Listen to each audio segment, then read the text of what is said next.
todos. Good morning. Welcome to Cafecito con HACE. I hope you are well, staying positive and focused on what you can control. Welcome to everyone that joins us weekly. And if you're new, welcome to Cafecito con HACE. Please drop in the chat where you are tuning in from. Armando, where are you tuning in from today? I am tuning in from Southern California, where we haven't seen the sun, it seems like, in months. Southern California. I'm here in Chicago, and I know we have folks from all over. For those of you I have not had an opportunity to connect with, my name is Patricia Mota. I'm serving as President and CEO of HACE, the Hispanic Alliance for Career Enhancement. And we are a national nonprofit organization whose mission since 1982 is to positively impact workplaces by cultivating the pipeline of Latino talent, providing our community the insight, access, and support to be successful in their careers. A few key announcements before we jump in our charla and our conversation here with our dear friend Armando. Our Chicago Auxiliary Board is hosting their summer soiree networking event. So if you're in Chicago in person, want to join us on June 3rd. So coming up, because believe it or not, today's the last day of May. June starts tomorrow. Secondly, if you're looking for coaching, advice, resume review, career advice, sign up for the Coaching Corner. We'll also drop that link, and that's a virtual opportunity to meet with the coach. You're looking for your next career opportunity, we have our recruitment series coming up on June 28th for roles specifically communications, marketing, and sales. And last but definitely not least, another key announcement, we do have our Mujeres de HACE alumni in the DC, McLean, Virginia area that are continuing the Quinceañera celebration, the 15th anniversary of our Women's Leadership Program. And they're hosting an event on June 4th. And so if you are an alumna in the area, please register and join them and have an amazing time. All right, please join me in welcoming our guest, Armando Sepulveda, who's an executive coach, advisor at Sepulveda Executive Coaching, and also one of our many program leads that help us lead the many cohorts with the programs team throughout the year. Armando, buenos dias. How are you today? I'm doing great. Thank you very much for having me. I enjoy this. Love working with your organization. Positive, out there helping the community that it's just a wonderful thing to be a part of, just a little bit. So I really love doing it. I think you say just a little bit, but it's a big bit. I think the role that you play is a very big role, and folks will get to know a little bit more about what you do. But Armando, you're in Cafecito con HACE. You know the drill. How do you like your cafe prepared, your morning beverage of choice? That's my favorite. Kauai coffee with a little bit of cream. It's a beautiful thing. That's me.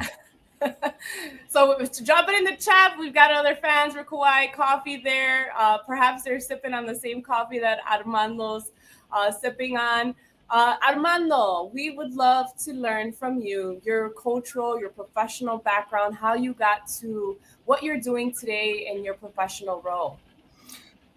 So I grew up in a little town called Wilmington, California, and I am a Mexican American. My mother was born in Cananea, Sonora. My father was born in Globe, Arizona, and that's me. I identify as Mexican American. How did I get to where I am today? I spent 24 and a half years at Xerox Corporation that had some of the best training in America, sales training and just training in particular. And then I spent time at a company called HACE North America, which is a European, Dutch, German company. And it was completely different companies at the time. Xerox was one of the most diverse companies in America. When I started, it was amazing. So, and as I started to leave my corporate job, they wanted me to move to Boca Raton, Florida. I said, thank you. I love California, and Denver, Colorado is where I split my time between the two. I went on to start to network with friends in the past, from the past, and I came across someone that encouraged me to become an executive leadership coach. So I went and spent 9 months with Hudson Institute of Coaching and was certified in June of 2021. And I found my niche, my vocation, and I love doing what I'm doing. So I do coaching, I do some teaching, and I'm about to become an adjunct professor at California State University, Long Beach, which has a very high group of Hispanic students. So I'm looking forward to that at the beginning of the year. That's amazing. What are you going to be teaching as an adjunct? I am going to be teaching, of all things, professional selling, which is what I did my entire life along with sales leadership. But yeah, I'm really excited to do that. Well, I think it's amazing. I used to teach Spanish as an adjunct, Spanish language, and to diverse population. And I think what you mentioned is being that the Long Beach, California has a diverse population, but Latinos, right? To see a Latino as one of their professors is so critical. And so I think that that's great that you're also adding that to your many hats that Yes. you I love doing it. I'm going to love doing it. I've been sitting in. My former boss and mentor at Xerox has been teaching for 5 years, and they're adding classes. So that's what I'm going to be doing in the beginning of the year. And here we are, launched almost into June. It seems like the year just started. Yeah, yeah. And I don't think many folks consider that as an opportunity to be an adjunct professor, whether it's at community college, whether it's, a 4 year, looking at that as an opportunity. One of the roles that you play at HACE as our Emerging Latino Leaders Program lead, you're also involved with our coaching sessions. Can you share a little bit more about what you've seen, the positive impact? And I have to say, I know right before you jumped out, Armando was gracious enough to give a shout out to some of our team members, Lisandra, Melinda, Roger, who you've worked closely with. But Armando, you're an example of the many program leads that we work with throughout the year, coaches, trainers, consultants that help us lead these programs, but most importantly, are helping us leave a positive impact on the participants that are going through this experience. So share with us what your experience has been like. So I just last Thursday, I did 3 coaching sessions during the coaching corner that HACE puts on with 3 very bright individuals. What I find in coaching is a lot of times people with well-educated, well-spoken, or sometimes facing, I call it the imposter syndrome or a lack of confidence. And I work with creating awareness and helping them see what I see, which is some very bright individuals. So I love coaching. I love creating awareness and helping them reach their goals because they just need a little help. And I try to create awareness and help them in their careers, and it's very rewarding. I've coached a number of people most recently who have gotten promoted and worked with them, and it's not my coaching. It's they're just bringing out their confidence, their abilities, and I really love doing it. And then when I talk about this is my 4th time being an HACE ELLP program lead. And every time I meet a group of very talented, intelligent, well-spoken individuals. And I just love doing that. I taught the fall of last year, and I had a couple of people reach out, ask me if I could coach them. I work with them. Most of the money I've donated in the past when I was getting certified to an organization called Corazón de Vida. And my mother was an orphan from Mexico. She was raised by her aunt. And so when I don't charge people, I ask them to make donations to this organization that feeds, houses, and educates orphan children in Baja, Mexico. So that's one of my passions.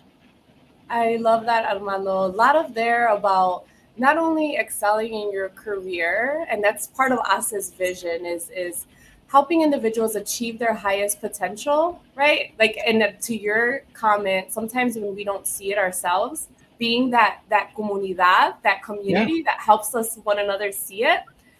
And part of that is a responsibility that we each have to pay it forward.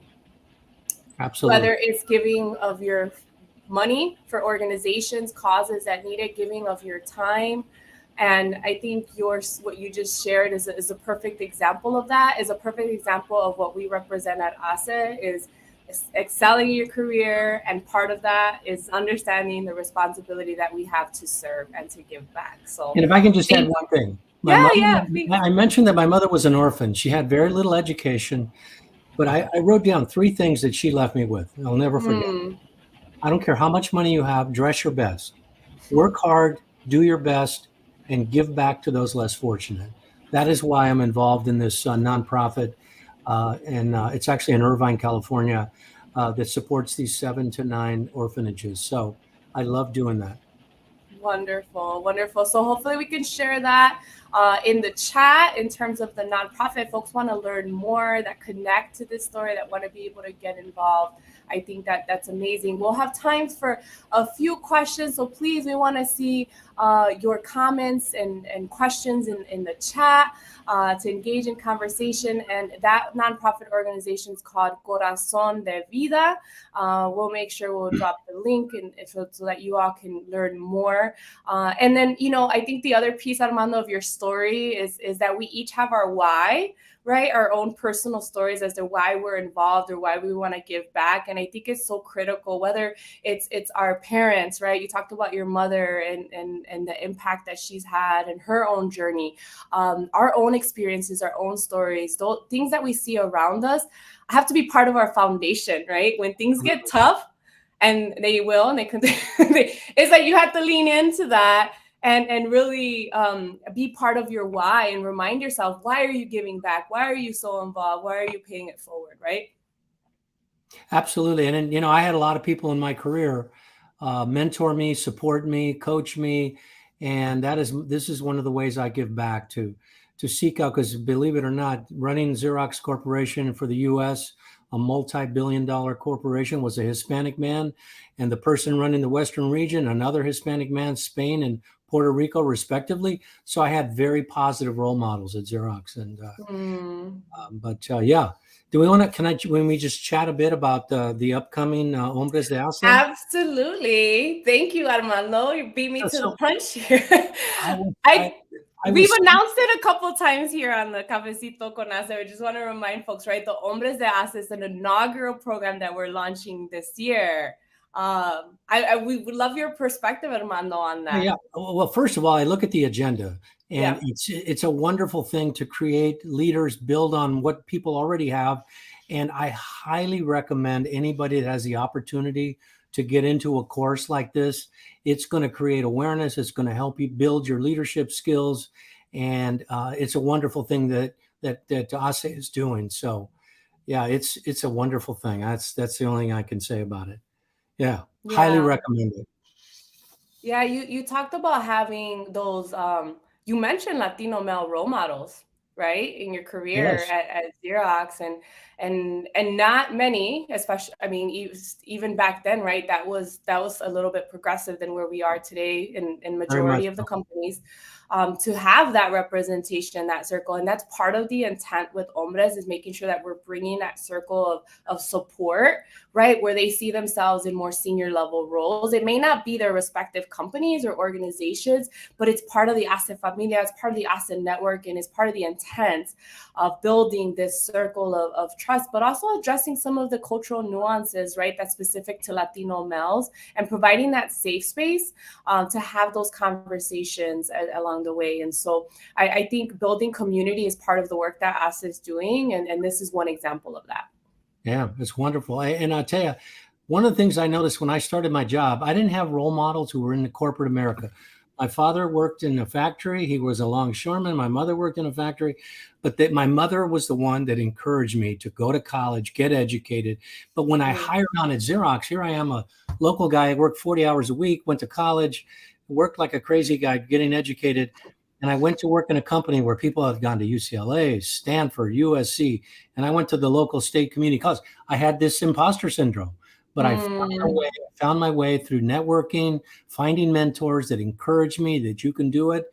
And that's what I tell all of my folks when I coach: network, get people outside your department, high level people, go and mentor them, ask them, spend time having coffee, because nobody's going to turn you down when you're like trying to progress in your career. But reach out, get out of your comfort zone.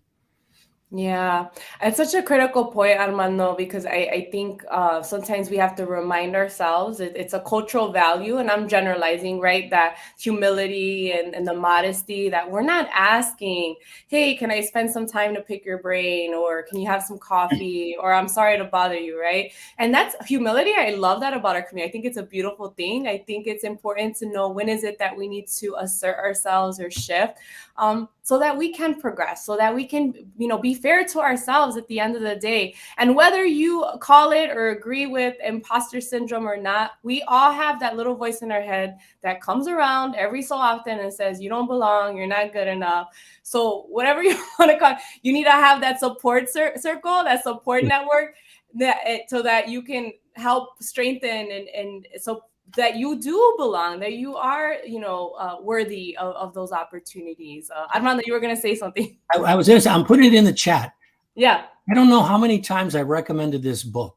It's called The Untethered Soul by Michael A. Singer. Goodness. And the first chapter is the voice in your head and how to address it. Yeah. Because we all have it, and sometimes we don't even notice that it's there, but it's usually not positive. And so it talks about how to deal with the voice in your head. So I'm glad you. There's an amazing interview with Oprah and the author of that book as well, Yes. on the Untethered Soul. Such a great read. I did it as an audiobook. That was like one of my first audiobooks, and it was actually really good because the author read it. Yes. So Michael Singer, The Untethered Soul. So that's a great read. So we have time for one question, and then we'll be able to wrap it up from our colleague, my colleague Emmanuel Lopez. What are some teaching tools that have helped you in your career besides coaching and mentoring? I was very fortunate to be at Xerox because they would identify you as having potential. They would assign mentors. They would send you to training. Very unusual.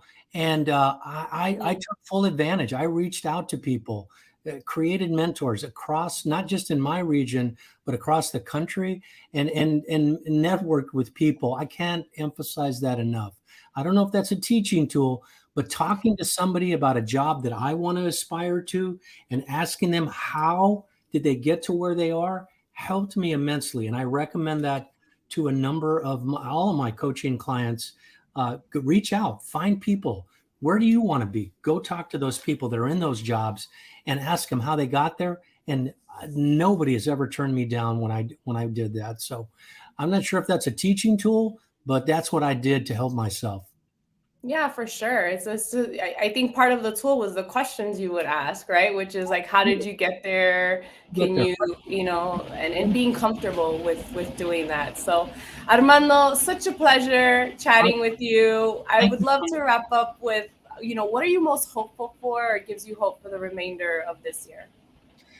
What I'm most hopeful for is that our country comes together and that we focus on taking care of everyone, those less fortunate, and that we come together as a country. That's my wish.